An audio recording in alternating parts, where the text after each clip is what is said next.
that a person would say something to defend it. You can use that as an inference. I'm sorry, that what you said was true. I don't think it would go that strong on that, but you would expect just normal, you know, human behavior would say, wait, that's not true. That's not true. That's not true. Well, I mean, we got to go back to our client and explain to them how come this dummy put us out of contract. We have these forms that basically on the inspection phase, if they ask for repairs, when the seller responds, it has to be in writing. And if the buyer agrees, we're moving forward. If you don't have it in writing, the deal blows up at midnight, which is exactly what happened, because instead of her sending the form that they could sign, she sent a proposal from the agent, not the principal, to the contract. And I'm like, I said, just because the agents are chit-chatting doesn't mean we still have a deal. They're not the buyer, they're not the seller, you know. And they put us out of contract. So now we got to go back to the buyer and go, I'm sorry, you have to sign this other form because this dummy agent doesn't understand real estate 101. It's just unbelievable. And then her daddy was defending her. Like, well, I'm sure you're defending her because she's your daughter or some kind of relationship because they have the same last name, maybe the wife. I don't know. I don't care. The point is, you know, why are you doing that? Because here's the worry on the buyer side. We're working the buyer on this deal. The seller doesn't have to respond to an inspection objection. They could just ignore it, especially if they have a backup contract. And then buyer number 2 gets the house automatically at midnight. So she compromised our transaction by floating this what if balloon, you know. And so then he texted me, he goes, well, the seller had no intention of getting out of the contract. I'm like, that's not what it looked like to me. If she didn't put it in the form, it's not hard. You just select all, copy, paste, send, you know. How long did that take? 5 seconds? Right. This is crazy. But now we got to go back to the buyer and go, I'm sorry, they blew up your deal. I got to tell you, I could never do what you do because I would just get so frustrated with so many people that I would just snap and say some very bad words about them. I wouldn't have as much patience, but that's one of the things that, I mean, why I recommend you can just work through things. You always keep, the client in mind. Well, And Jen's primary on this. I mean, she's more of a peacekeeper than I am. right. You should have seen the email I had ready to go. I was going to guns ablaze, basically, you know, filing complaints and threatening lawsuits and all kinds of stuff, because the way I learned that part of the contract when they changed it, it must have been 27 years ago, that hard deadline, it's about 10 days. It's the only deadline that really matters. It's the only one that self-terminates a contract. Everything else, okay, we missed a title deadline or whatever, right? Doesn't kill the deal, but that one explicitly blows up the deal. And I had somebody call me. Thank God it wasn't my client when he had it. It was an agent that owned brokerages here in town at the time, you know, pretty famous. And the buyer made an offer on a house, asked for a bunch of repairs. The seller had gotten a backup offer, but did not tell buyer number 1 that there was a backup offer. And so they just ignored the inspection resolution phase. So he asked for repairs, no answer. Midnight comes and goes, deal automatically terminates, boom, buyer number 2 gets the house. So that's when somehow he got me on the phone. And he goes, if I'd have known that, I would have withdrawn my request for repairs. But I didn't know they had another buyer in the lurks, you know. And that's the worry, is losing the house that they want. And I'm sure this agent, that wasn't their intention. She was just stupid, you know. That can that's something that can crash a lot of transactions without them even realizing that it's their own fault, that it's their stupidity. I thought, what I have to go to court actually and testify on Thursday Oh my God. about, I wasn't, well, my client is suing the buyer's agent and the buyer for the fraud over the fisheye. Remember I told you the story about the fisheye sewer scope, and he Yeah, yeah, yeah. went out and got bids for a repair. Well, it turned out those two plumbing companies never scoped the sewer line. So then we had two other plumbing companies scope the sewer line, and there was nothing wrong with the sewer line.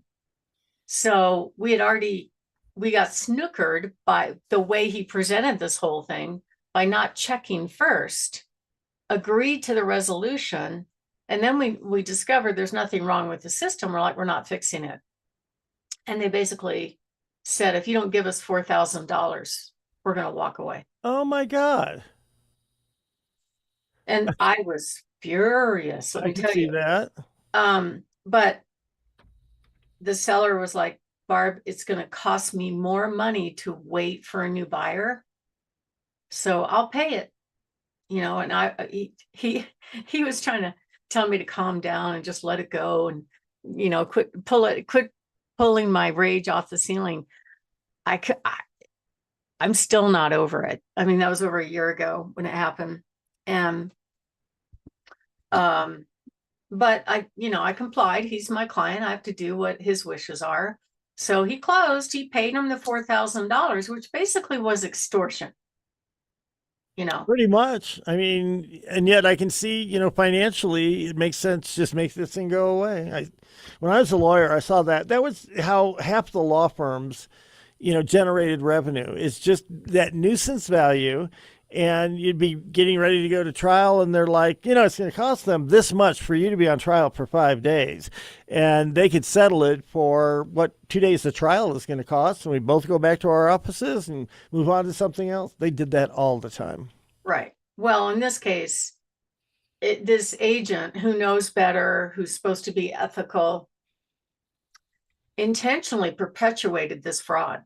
Wow. He for him to go out and get these two plumbing, it'd be one thing to present the sewer scope, to go, oh, the sewer line's crushed, go, get it repaired, right? And then the seller would validate it, right? But he went further. He had bids from 3 plumbing companies, hard bids, 9,000, 13,000, to repair the sewer line. So I called him. I said, so did you guys do a sewer scope on that sewer line? Oh, I'm sure they wouldn't have given a bid without it. That was their answer. I said, okay, send it to me. And they're like, well, you got to give us money if you want that. Jeez. So I finally got the agent to admit that his buyer never paid for sewer scopes from those plumbing companies. It was all a fraud.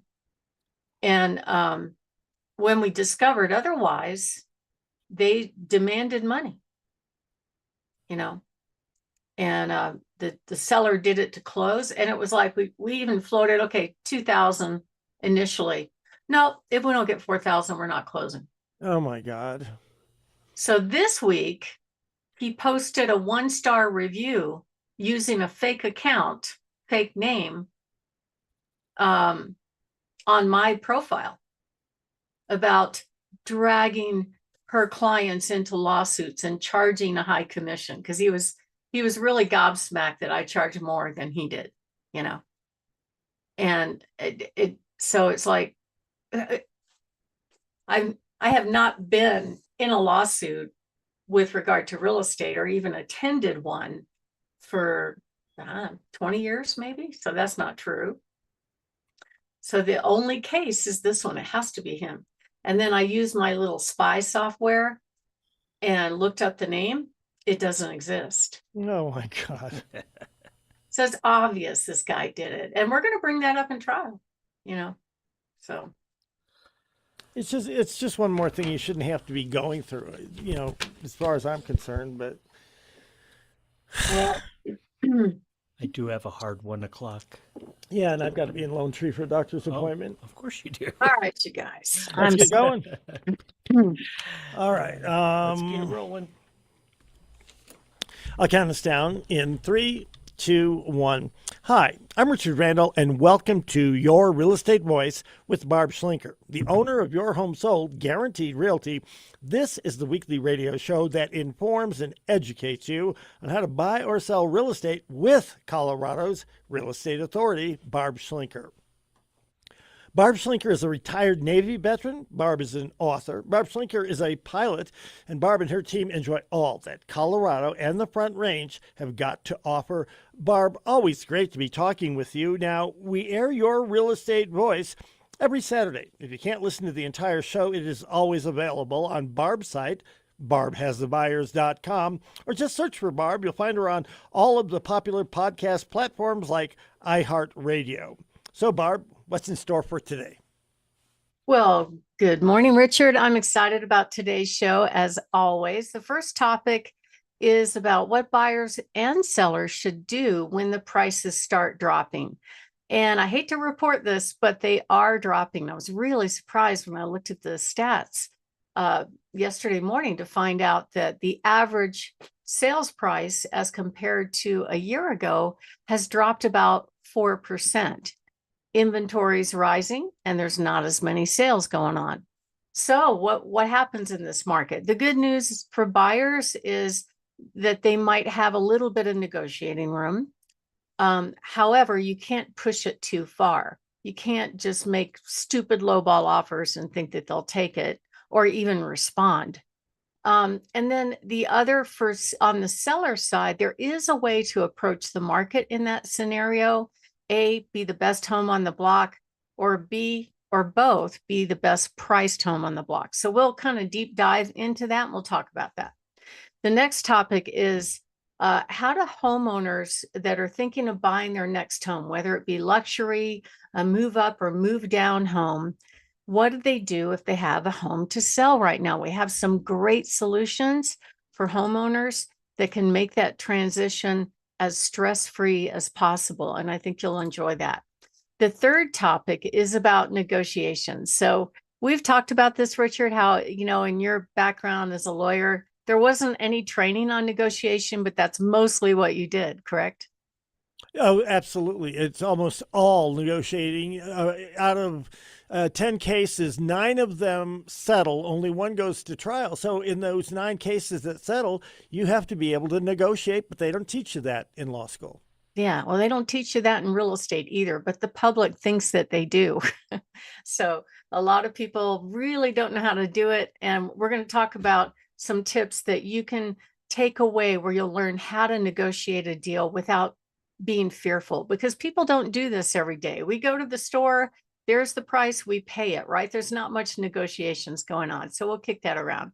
And then the last topic is how to sell your home without showing nightmares. You wouldn't believe how many complaints I get from my own clients about the activities that take place in their home during showing. So I'm going to talk about some of these things just so you're aware of it, just so you're not shocked when it happens. And as always, we're going to talk about our hot new listings. Richard? So, Barb, in this market, the real estate market seems to be constantly changing. How should home buyers and sellers prepare when the average home prices start to drop? Well, actually, I think we're seeing a price drop. At least that's what the statistics are saying on the average, but there's always an exception to it. If a home is in pristine condition and priced realistically, that one's going to sell for a premium. New construction, the price is the price. Now, what they may do is throw in incentives to get you to buy their homes, like pay your closing cost or something like that. And they typically do, or give you free upgrades. I'm sure they built that into the price, but there are different ways that they approach pricing that are really not the same as the retail market that we see for selling existing homes. Now, right now, we're seeing that the inventory has gone up a little bit as compared to a year ago. and the number of sales has dropped a little bit. So what does that mean? That means that when you do put your home on the market, it's always good to be priced right. Interest rates are really boring for the past whole year. You know, they'll momentarily drop conventional just below 6, and then they go back up to 6.25. The government loans are about 5.75 at the moment. And I actually hope to see the interest rates come down when we change feds. I think that could easily happen in the summer. And already we're sensing that a lot of these buyers that have been sitting on the sidelines are coming out, and they're ready to buy homes. Plus, in the springtime, this is prime season to sell, because right here around the El Paso County area, there's 5 different military bases. A lot of folks are getting their transfer orders into this area at this time, and they're starting to look now, but they want to move in the summer. So it's a great time to be on the market right now. Now, as you look at what the market's doing in general, a seller's market is when the seller has the advantage. A buyer's market is when the buyer, or a balanced market, when the buyer has more of an advantage. Now, most real estate agents think that we're in a buyer's market. So they ask for the moon. They come in and they make low offers. They ask for concessions, and they want their full commission at the same time, and they're expecting to get it, but they may not actually. And all the homes that are priced right move very quickly. So it's all about pricing. Neither market is bad. In every market, you're going to see good activity. If you look at the average price and median sales price just in the past year, you'll see that it's trended down just a little bit, but the sky is not falling. It's nothing like Florida where they're seeing 10-15% drop in values. Not at all. It's just a few percentage points. And I think as the rates come down, we're going to see the prices head back up. Homes for sale are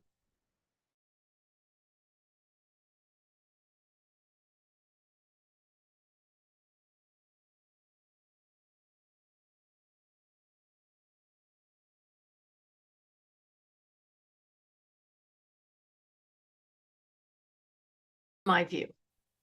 So first and foremost, the way you deal with a declining market is sell it what I call at a number that's very realistic. It's kind of interesting when I've been out showing property as well as working with sellers, and typically the buyer doesn't think it's worth that much, and a lot of times the sellers are sitting on their price assuming it's worth that much. But at the end of the day, it could change if they get motivated and say, all right, what is that number where it's going to take for me to get this thing sold? In a declining market, overpriced homes tend to sit on the market too long. And according to the National Association of Realtors, if you slowly walk the price down, you're going to net less money than coming out of the market onto the market at the most realistic price out of the gate. That's the best way to handle it. The second most important factor, of course, is really take a look at the market and see what's going on to figure out where you're going to position the home. I did this with a home seller yesterday.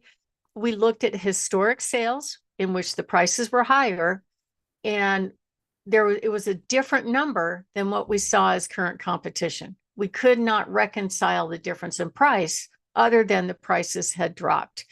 And so we came up with a price that we thought would be very realistic and allow the home to sell quickly rather than sit on the market for a long time.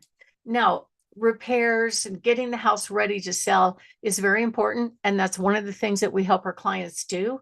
It's number one question: what should we do to get our house ready for sale? Should we replace the carpet? Should we paint? Should we update the appliances? The one I was in yesterday had a little bit of dramatic paint that had to be handled, and the carpet was very worn. Buyers are going to turn their nose up at, especially at carpet, but even dramatic paint could cause them to not even come see the house. So those things are really, really important. Another option might be that, okay, you don't fix anything and you just price it aggressively. And that works as well. I have lots of listings that are like that, where they priced it very realistically. And sometimes those homes end up with a bidding war. My name is Barb Schlinker. I'm the broker owner of Your Home Sold Guaranteed Realty and the host of this show, Your Real Estate Voice. And we're talking about how do you deal with a market as a buyer and a seller when the prices are dropping. And when we come back, we're going to touch on a few more tips on how you can position your home to win in any kind of market. Richard?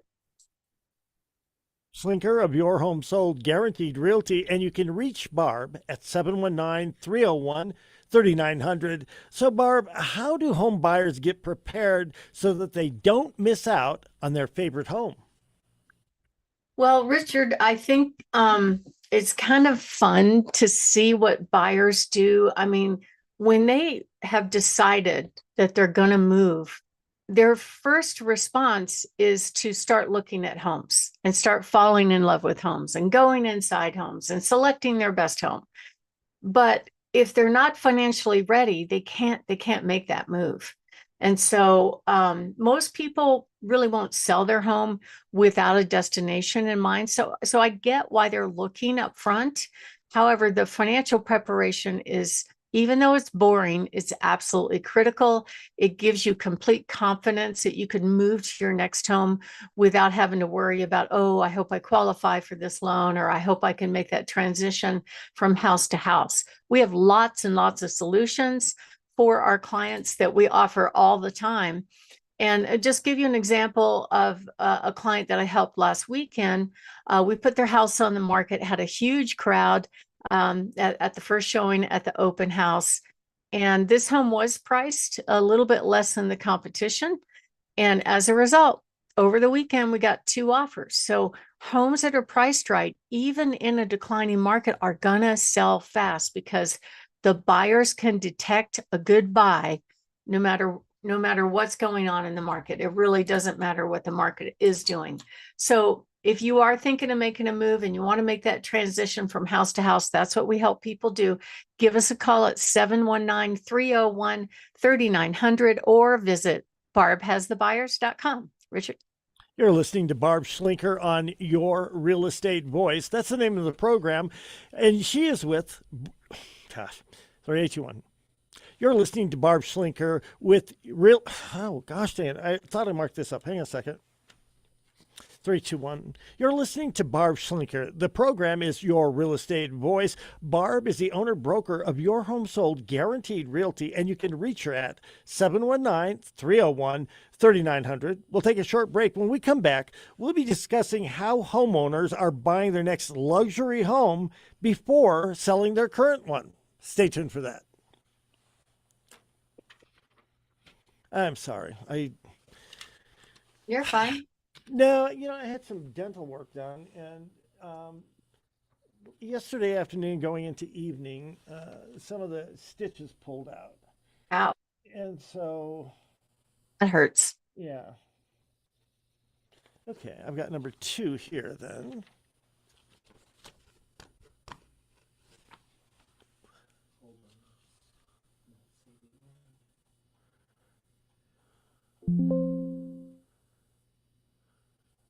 That noise. That was mine.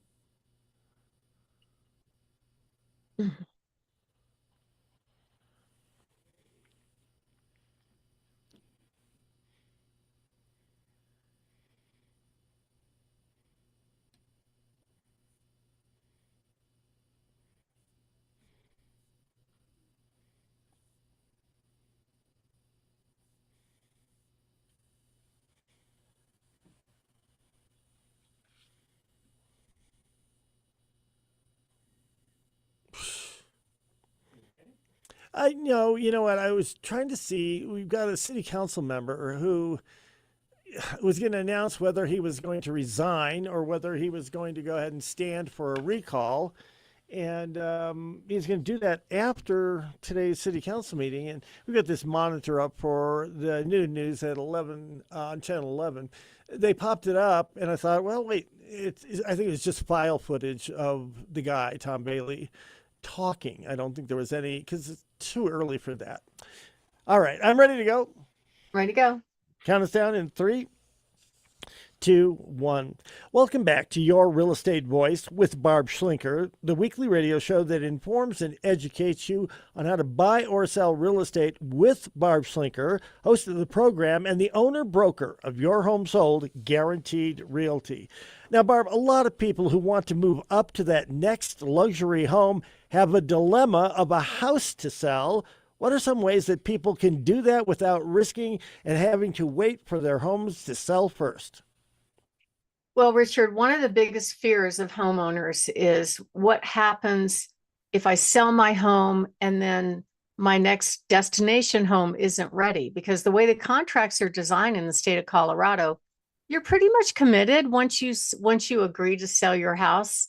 I mean, the buyer could bail out over inspection. They have all kinds of off ramps, but the seller really doesn't have any, except if you don't reach agreement on inspection, or the appraisal comes in low and you don't reach agreement on the appraisal resolution. Other than that, the seller is committed.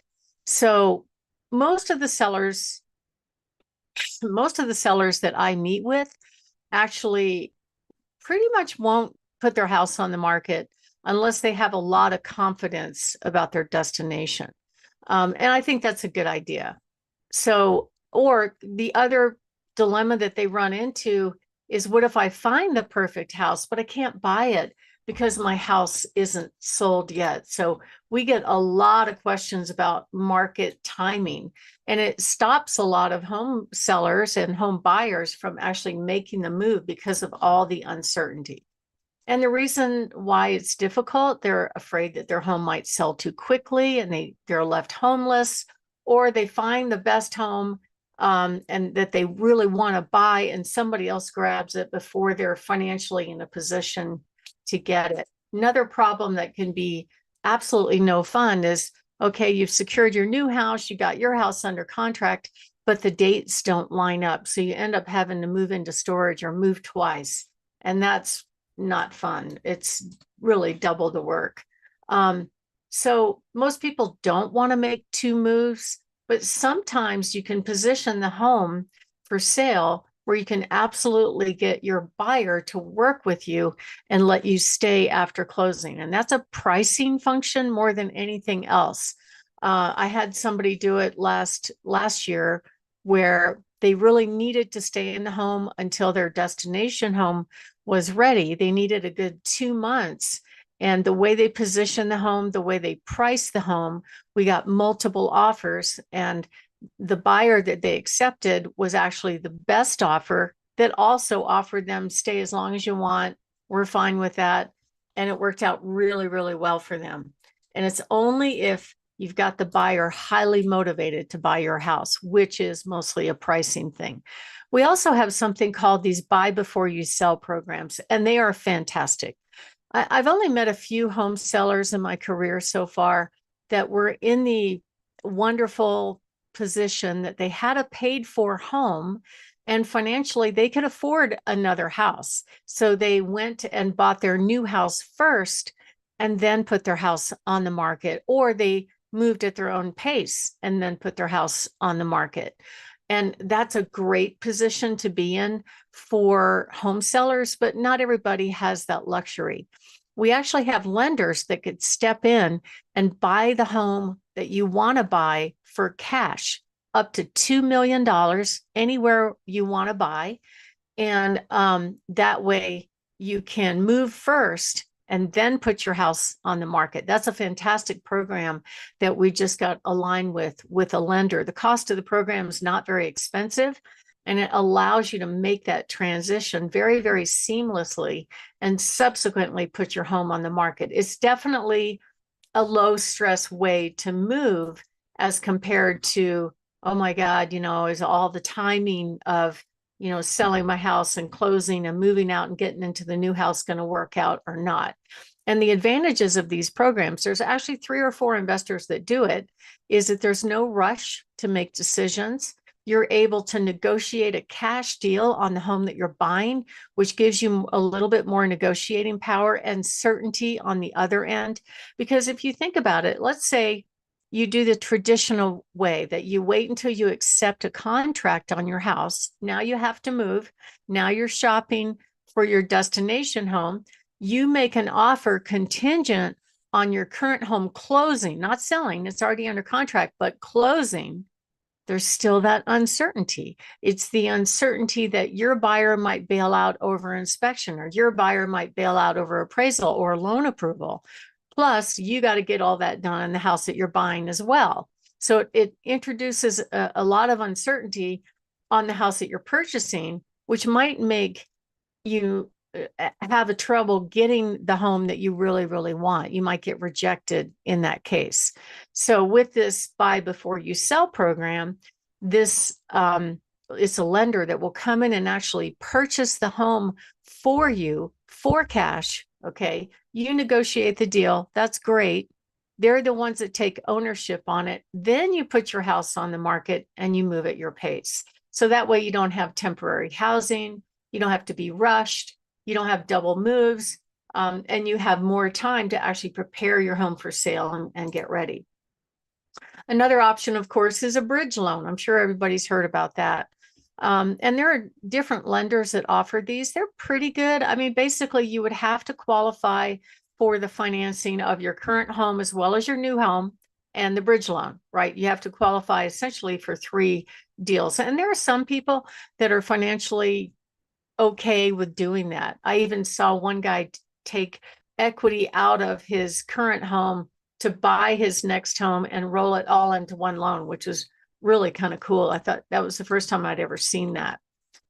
So there are 3 options for the bridge loan. You can have a bank, typical bank or credit union do the bridge loan, or you could have the cash investors bridge it. There's a couple of cash investors that we work with that will provide the funding and the down payment for your next house to allow you to make that transition.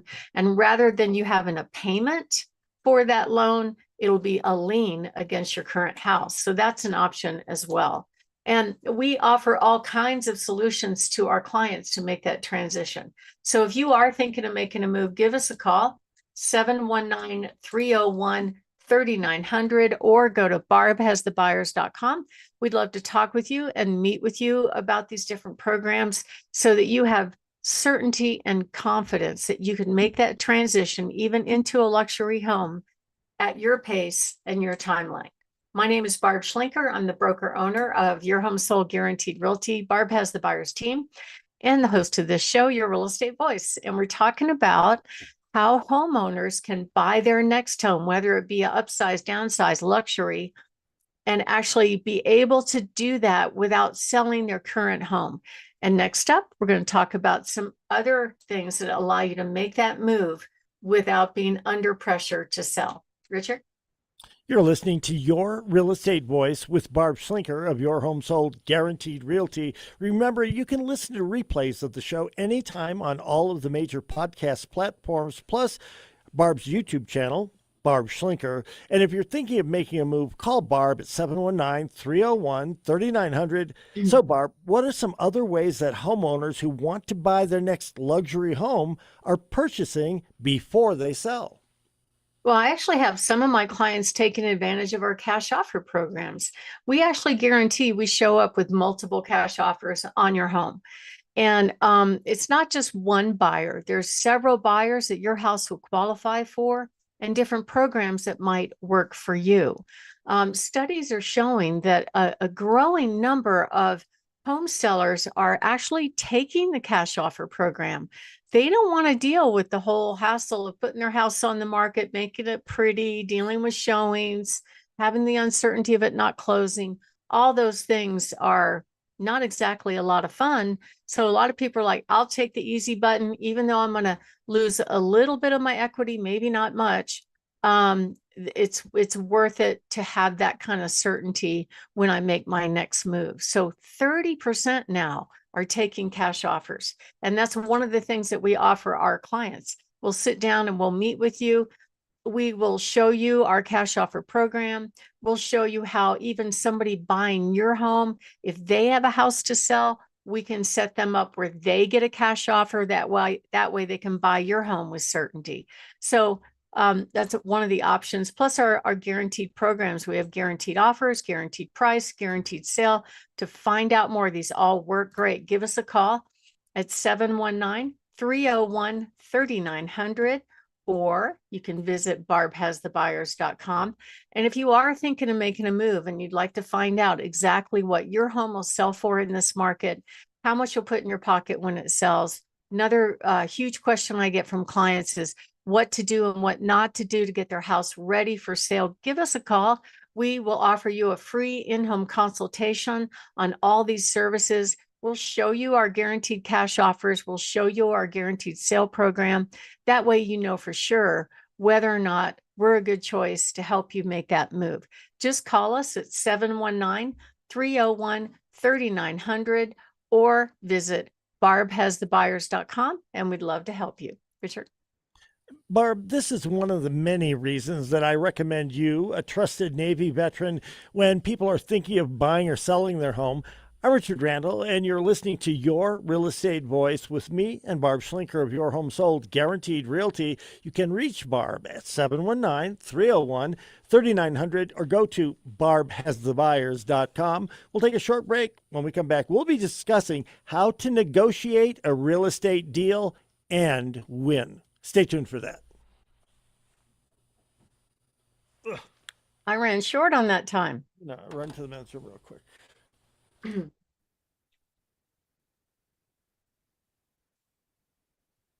Yes, I knew what I was talking about. We just learned faster today.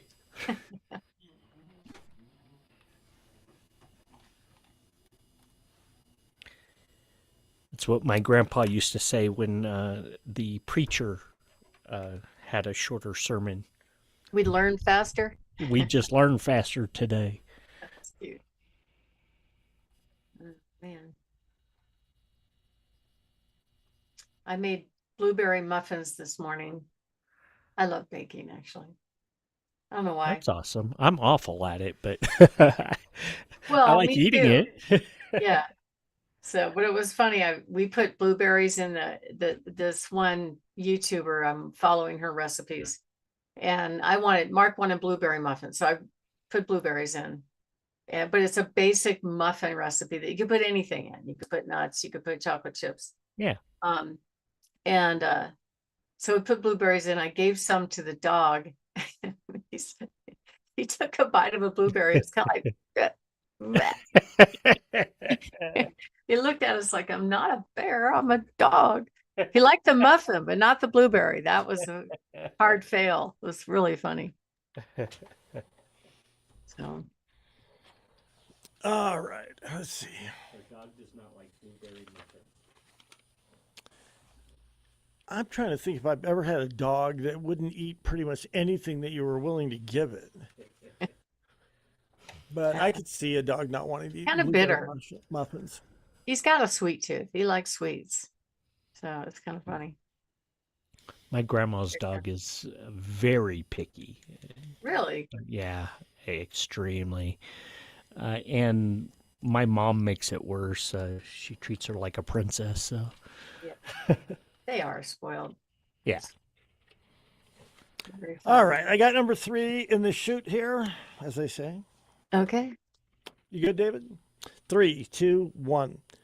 Welcome back to Your Real Estate Voice with Barb Schlinker. This is the weekly radio show that informs and educates you on how to buy or sell real estate with Barb Schlinker, host of the program and owner-broker of Your Home Sold Guaranteed Realty. Now, Barb, we're heading into the spring selling season. You're out there selling homes all of the time. What are you seeing in the market about negotiations, and how can you help our listeners win when it comes to negotiations? Well, I hate to say this, Richard, but the public expects that real estate agents understand marketing, negotiation, handling objections, and closing. And that's the least quality that I see in the industry. And this is my 30th year. And I've learned some things the hard way myself. You know, I'm not saying I'm perfect. I'm just saying it's something that they should be teaching, but they don't teach it. They teach them how to keep them out of lawsuits. That's it. Fill out the form. Here, fill out the form and you can sell real estate. It's kind of what's trained in the industry. go knock on doors and ask people if they want to buy or sell a house. That's what they're training agents to do. That's how they spend their time. So there's no training, which is sad to say. It does all have to be in writing. Now, there are some agents that don't really understand that, and they will, I wondered if I should waste my time writing a counter proposal. Now, just so you know how long it takes to do this, it's like click, fill in a few lines of words, click, send. That's how long it takes to create a counter proposal. And they're calling and asking me if they should waste their precious time. I don't understand it. I mean, when you think about the time it takes to help somebody buy a house, as an example, okay, you show a home, you might have a couple of appointments showing homes. That might take a few hours. And then you write a contract that takes 10 minutes, right? You explain the contract, maybe that takes 30. You go to the inspection, that takes maybe an hour, 2 hours. And then if everything goes well, you go to closing, right? So 5, 6, 7, 8 hours to make anywhere from $10,000 to $20,000. I don't even know what that is per hour. I think it's a lot though. And it's just sad to me that there's not training on the most critical stuff that goes on in a real estate transaction.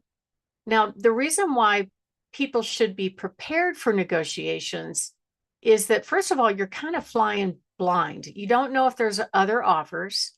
You don't know what the seller is willing to take. They don't have to tell you. They don't have to answer the other offer. They could just blow you off completely. A lot of people assume that if a home is priced at this price and the buyer offers it, the seller has to accept it. Nope, they don't have to accept any offer. So the first step for the buyer is to make sure they have their financing lined up, because when they do go under contract, there are going to be some expenses. They got to put up earnest money. Now, they'll get credit for that at closing. They have to pay for an inspection. They have to pay for an appraisal. Those two things are about $1,500. So now we're talking $4,000 or $5,000. They have skin in the game to get this done. And then at closing, they bring their down payment.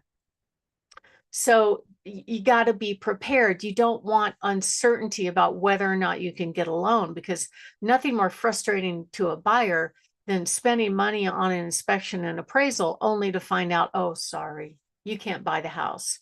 And it's 1 month of school to be a real estate agent. It's 1 week of school to be a mortgage broker. The mortgage broker is not the loan approval god. They're the ones that issue the pre-approval.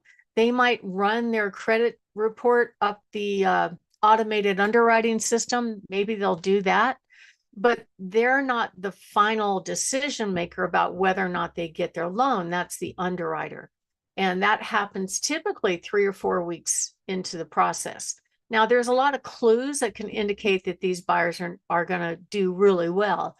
One is if they have a good down payment, if they have a really clean credit profile, if they have good jobs, good income, chances of them going through just fine are great. It's the ones that are kind of, on the fence, can just barely afford it. And I had one that surprised me years ago, that the buyer had hid or locked her credit report. She actually owed the IRS money. And I don't know if she thought that if I locked my credit report, nobody's going to know. She wasn't on a payment plan for the IRS. You can qualify if you're on a payment plan. And it didn't get find out. The lender didn't find it out until they took the whole file after inspection and appraisal right before closing. Okay. This is a locked credit report, which should have been unlocked before you bought the house. And the lender just really let me down there. And at the last minute, oh, sorry, you can't get a loan. That's just terrible to go through that. So it's so important to be fully prepared that you can do this. And you have to understand the whole transaction. It's not, people don't do this every day. In the state of Colorado, our contracts are over 20 pages long. Most of them are pretty simple and cut and dried, but at the end of the day, the buyer has 8 or 10 ways that they could walk away from the transaction and get their earnest money back. In fact, if it's not protected, they could get their earnest money back at closing. No harm, no foul. So nobody wants that to happen, because The seller has reserved the home for that buyer, thinking they're going to go to closing. And the MLS rules are that you have to tell the world it's under contract, which stops other buyers from making an offer that might be able to buy that home. So, there's a lot of factors involved with it. Sometimes the sellers will negotiate and sometimes they won't. It really depends on a lot of things. How long has it been on the market? What perception does the homeowner have about what the value of the home is, right? Some people base the value of the home on the money that they put into the house. Well, I bought it for this and I put this in and put that in. But at the end of the day, if you're not getting showings and you're not getting offers, it doesn't matter how much money you put into it. If nobody's buying it, that's not the price. It didn't work out. And so sometimes buyers will work with you. I learned something from a gentleman that actually did mostly construction, but he had really good business savvy. And I told him, I said, well, we got an offer on your house, but it's a really low ball. He goes, I don't care. He goes, whether it's low ball or not, you always counter every offer because you never know what the buyer is really willing to do. And he's so right about that. I mean, when I have situations where I have bidding wars, the buyers are all told there's multiple offers. So you would think if they're told there's multiple offers, they make their best offer. I have one corporate client right now that if we get more than one offer, right, they go back and ask everybody for their best and highest offer. And guess what? That offer was not their best and highest. They'll come back with an even higher one. And it's like, well, if you knew there was competition, why didn't you make your best offer out of the gate? It doesn't make sense to me. I see that happen over and over again. So it's really weird. And I don't know what's communicated to those buyers in that scenarios, but information is key. When you're negotiating on real estate, you are kind of flying blind. You don't know what the other offers are. You don't know if the agent has gotten other offers. So it's really, really important for an agent representing the buyer to communicate very, very well with the listing agent and let them know, hey, I'm writing an offer. Do you have any other offers? You should be asking that question. But they send some cryptic text or an email somewhere else. Don't even try and just assume the house is going to be waiting for them. And whoops, somebody else got in earlier and got the house. Sorry, that happens all the time. The other key that's really important is to make sure that you make your best offer, especially when you're up against competition. For me, that decision point is, okay, somebody else wants the house. What is that number at which if the other buyer bids more, I'm okay with it. I don't want to pay that much. That's the number that you have to make when you're buying that house. If it's beyond what you can financially afford, that's it. That's all you can offer. And then you move on and try to find another one. But if you're willing to pay more and you can pay more, don't hold back. So what a lot of the agents do is something called an escalation clause. It sounds very cool, very sophisticated, but basically it's like, okay, I'll pay you full price, but I know there's other offers out there. So if you get another offer better than mine, I'll pay you $1,000 over the other offers up to X, right? So they're kind of trying to save the buyer money by paying a little bit more over whatever the other offer is. But the catch is you got to show me the other offer. And it's funny, my corporate client won't take those. They won't. They said, no, we will not play that game. Make your best offer. Otherwise, you're not getting the house. And sometimes that's what we have to do. We have to go back and go, here it is. Throw your best, hat in the ring. Otherwise, you're not going to get the house. And still to this day, every week, I am getting bidding wars on my listings for the sellers that are actually pricing their home realistically. And that happens when the home sellers actually price strategically.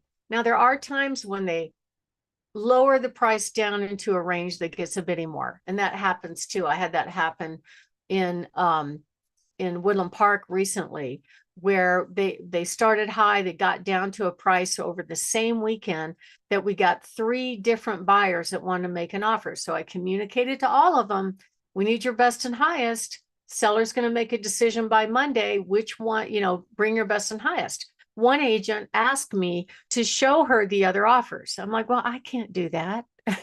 She was actually the worst offer. The other agent revised their offer, and the third agent told her client not to make her best offer because she was so sure the seller was going to counter her offer, which the seller did not, and her buyer didn't get the house. So you need to be prepared and for this kind of scenario. And that's why it's really, really important to hire an agent that has that kind of expertise. If you are thinking of making a move, give us a call. My name is Barb Schlinker. I'm the broker owner of Your Home Sold Guaranteed Realty and the host of this show, Your Real Estate Voice. And we're talking about how to negotiate and win. Next up, we're going to cover a couple of things that you can expect to see and what you need to do in this current market. Richard? Now, Barb, we're discussing how to negotiate a real estate deal and to win in a market like this. You're an expert at negotiating. They don't teach that in real estate school. Tell us how you do it. Well, first of all, if you're a fortunate seller that gets multiple offers, that's a great thing because you've got choices. You could pick your best buyer. If you just have one buyer, that's okay too. You can work with them. I'm just saying, when you get an offer, that means you're finally getting the sale to the finish line. So you have to consider things like the ability of the buyer to perform, especially if there's competing offers. Also, do they have a house to sell? I got offers on that same listing I was talking about before where they had a house to sell. So they really were not a buyer until their house went under contract and the seller rejected that one. You also have to really, really look at the details, the closing costs, the personal property included. Sometimes they'll ask for things that you didn't plan on including, like personal property items are refrigerator, washer, dryer. Well, maybe you spent, $6,000 on that refrigerator and you don't want to give it up. That's fine. It's okay. You don't have to. But all that stuff has to be laid out in the contract because everybody's expecting to get to the finish line based on the contract. And also, now that commission is negotiable, how much commission is the buyer agent asking for? I've had some sellers say, I don't want to pay more than X, and that's okay. It's totally up to them. They could negotiate to have their buyer pay them. And I think that's where the market's heading into the future.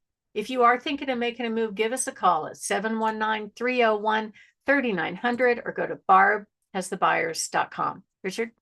You're listening to Your Real Estate Voice with Barb Schlinker of Your Home Sold Guaranteed Realty. If you're thinking of making a move, call Barb 719-301-3900 or visit barbhasthebuyers.com. A short break. When we come back, we'll be discussing how to sell your home without showing nightmares, plus Barb's hot new listings. Stay tuned for them. Gosh, I had a tickle in my throat the entire time. Did it sound like it did? Okay. I'm like, just one more sentence. One more sentence. Keep going. Push through. All right.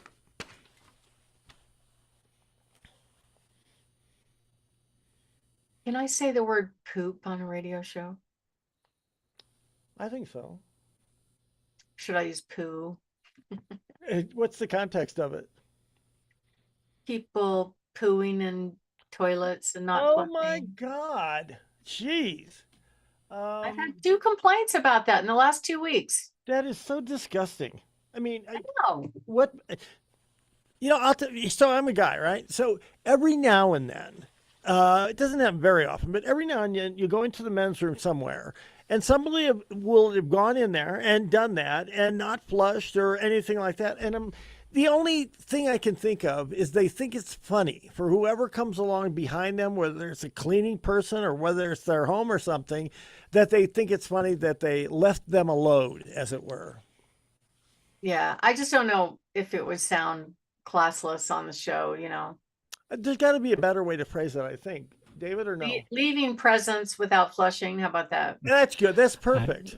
or just not, or just saying they didn't flush or use the facilities, or That's good. I mean, I was those are a going little to bit classy. Yeah, I was going to suggest we could go back to my college fraternities discussions of pinch a loaf. Drop a deuce. I mean, Drop a deuce. There you are. Okay, we better go.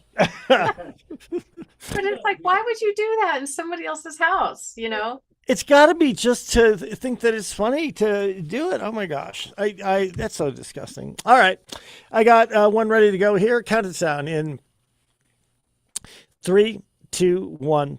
Welcome back to Your Real Estate Boys with Barb Schlinker. This is the weekly radio show that informs and educates you on how to buy or sell real estate with the owner broker of Your Home Sold Guaranteed Realty and the host of the program, Barb Schlinker. Now, Barb, most home sellers believe that they should leave during showings. How can home sellers show their homes and sale? How can home sellers show their homes for sale and keep full control over the process? Well, Richard, it's becoming more and more difficult, I hate to say. I would say mostly buyers and their agents would prefer to have total privacy, when they're showing the home. That way they can freely discuss it. And that's okay. They can say what they like and what they don't like about the house. I don't have any issue with that. I don't have any issue with the home seller being home and going, hey, I'm home. I'll step out of your way. I'll be in the garage. If you have any questions, let me know. But the other downside of that is if you're home during showings, is these buyers agents think that if their buyer is interested, they're fighting for their buyer. So they will work hard to try to get intel to see if you're a motivated seller and if they could come in for the kill and write a really low offer. That's what they do.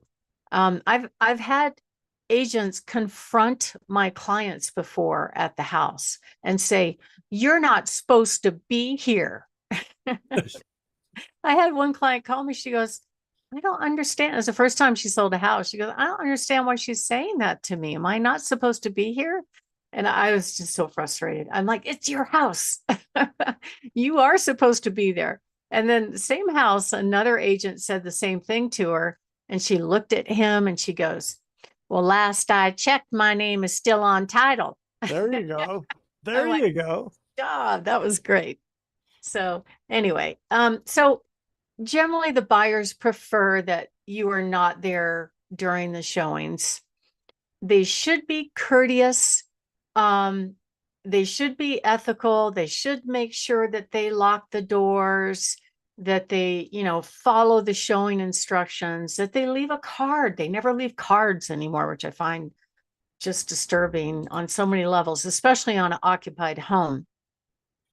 And, even during inspections, if the seller is home, which is fine, you have to be careful not to highlight the problems that you found. You do have to disclose any adverse broken stuff, but some people go overboard, and I just wouldn't say much, but I would watch what they're doing. I had one seller that had a conversation. They did have a leak. It was a 2-story home, and they had hired a professional company to fix the problem. Everything was fixed. They did mold remediation. Everything was perfectly repaired to the T, and that was disclosed. But the unlicensed, unqualified inspector took that to a new level and said, oh, no, you're going to have to test for mold again, which they'd already done.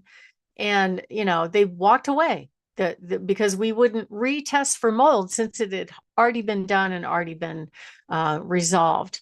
So I think there was probably more to it than that. I kind of suspect that the buyer really couldn't afford that house. And sometimes that does happen. So first of all, if you want to control people's access to your home, most agents will go out there and say, oh, you have to make it available at any moment given time when the buyers want to see it. I said, that's just not true. In fact, it makes it more desirable if you make it more exclusive. So how do you do that? Basically, you limit the hours. You don't have to drop everything when you're in the middle of dinner and leave the house and clean up just because somebody wants to see the house. I'm sorry. If they really want to see it, you have to think about, look at the big picture. Most homes and the photos give a lot of information nowadays. It wasn't the case before, maybe 10, 20 years ago. The pictures really weren't that good where a buyer could get a feel for what the house actually looks like. But now the imagery is so high quality, they know what the house looks like. They just want to go in and have the experience, which is fine, but it doesn't have to be at your inconvenience. Make it work for you. Restrict the showing hours to make it work for you. And we do that for our sellers. And here's one reason why. I'm sorry. Lost my voice. All right. Here's a couple reasons why. First of all, Dad nabbit. Hang on a sec.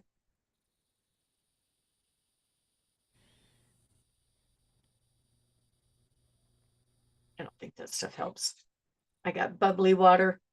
It doesn't do anything.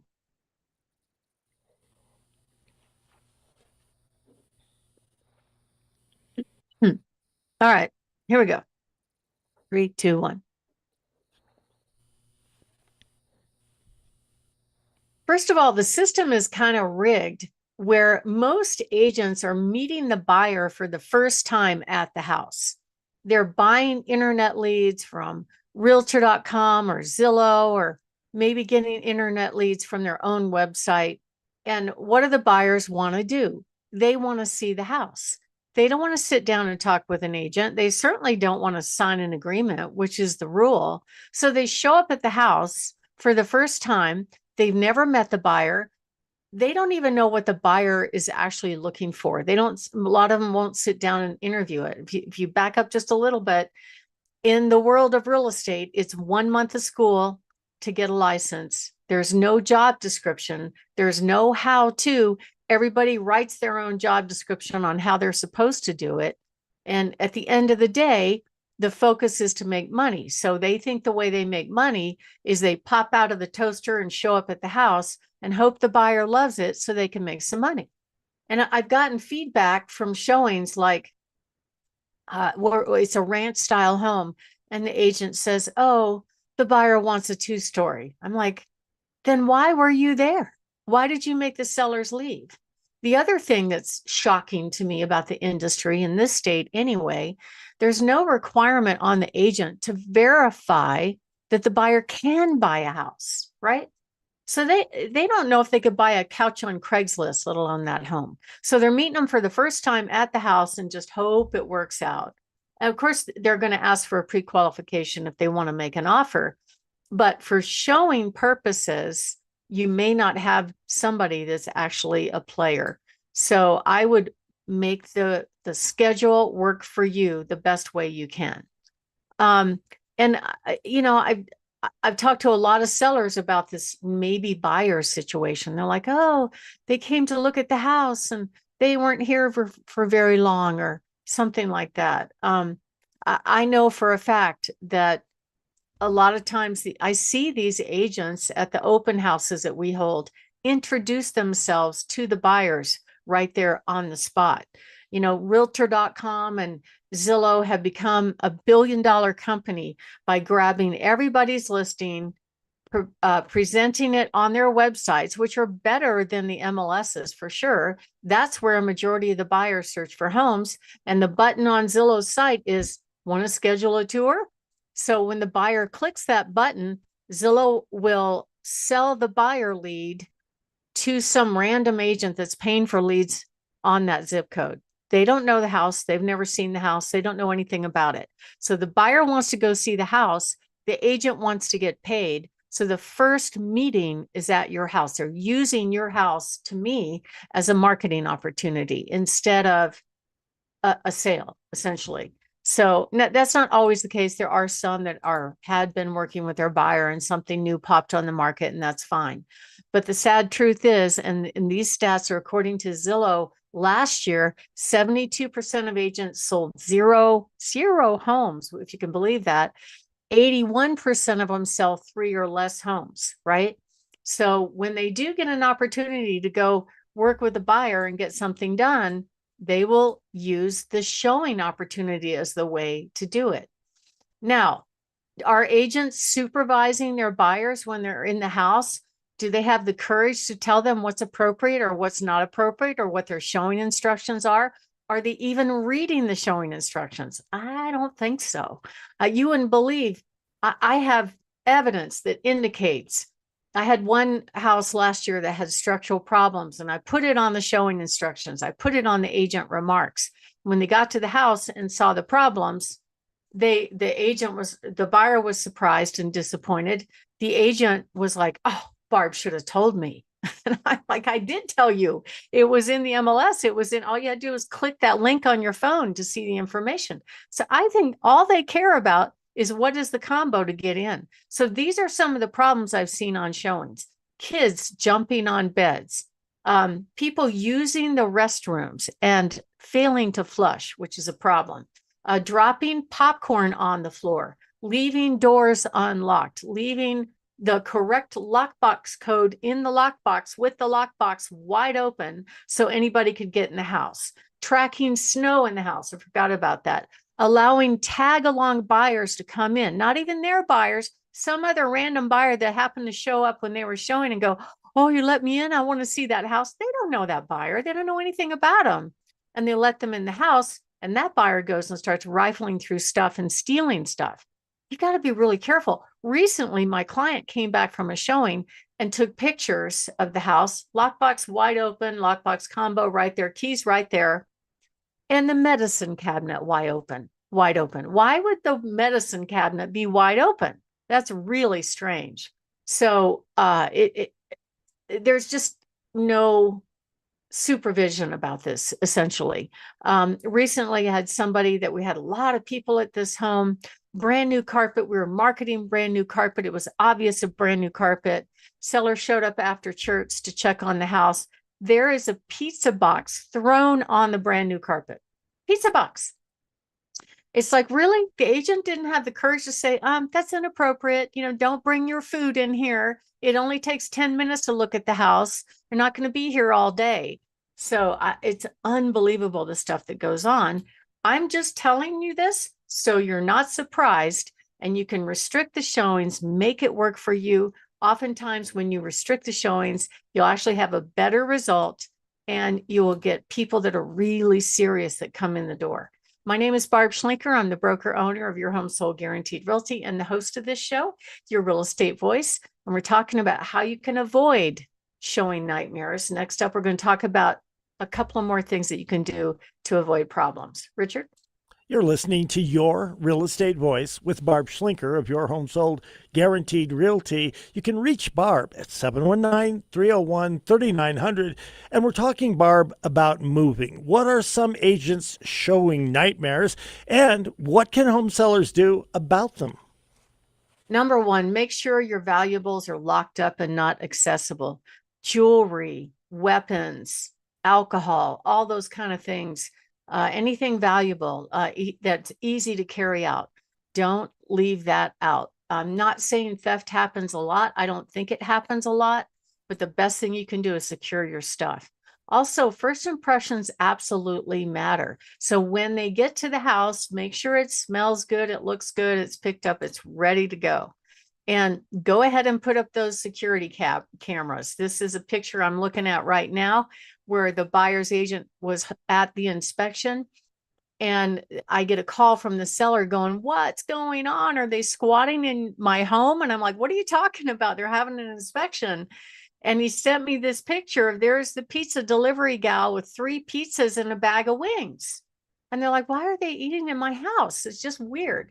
So I'm just saying, be prepared for being surprised, and make sure you hire the agent and the team that can help you get ready, that has the processes in place so that you don't have these issues and there are no surprises. If you are thinking of making a move, give us a call at 719-301-3900 or go to barbhasthebuyers.com.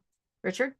You're listening to Your Real Estate Voice. That's Barb Schlinker of Your Home Sold Guaranteed Realty. And if you're thinking of making a move, call Barb at 719-301-3900. 3900, or you can always visit barbhasthebuyers.com. Barb, you've got some hot new listings for us. Lightning round, tell us about them. I do. Well, I'm excited about all my hot new listings. One of them in particular is on, hold on a second. I don't know what happened. My listings aren't here. Hang on just a second.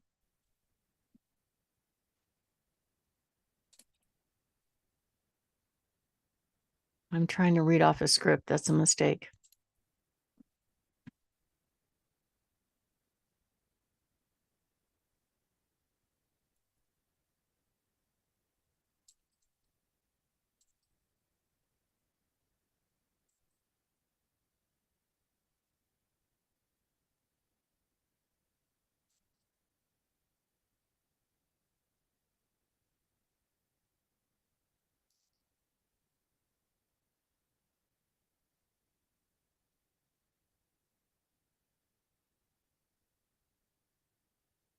Get bigger.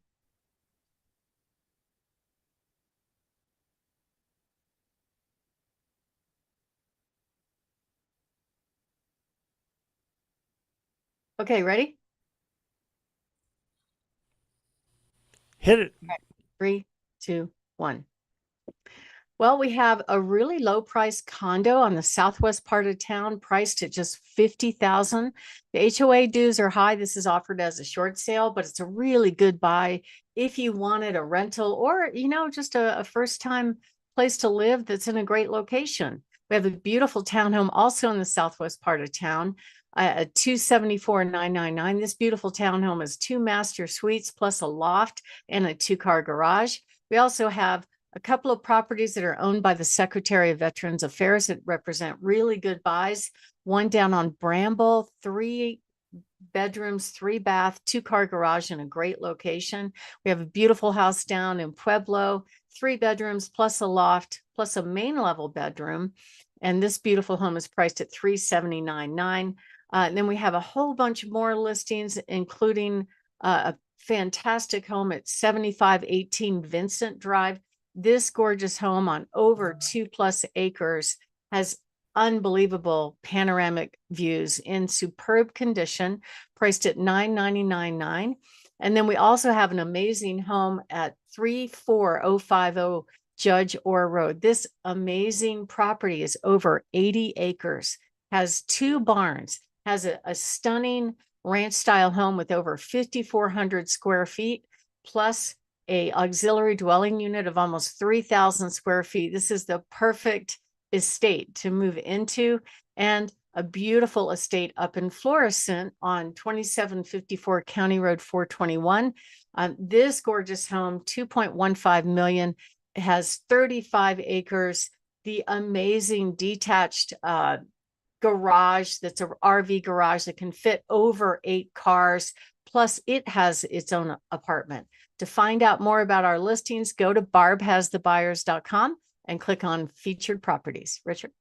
You've been listening to Your Real Estate Voice. It airs every Saturday. If you're thinking of making a move, call the host of the program. That is Barb, 719-301-3900, or visit barbhasthebuyers.com. And remember, you can see replays of the show on Barb's YouTube channel, Barb Schlinker, or listen to the podcast on all of the podcast platforms like Apple Podcasts, iHeartRadio, many, many others. Thank you for listening this week. And to reach out to Barb, that number again, 719-301-3900. Have a great week, Barb. We'll talk to you soon.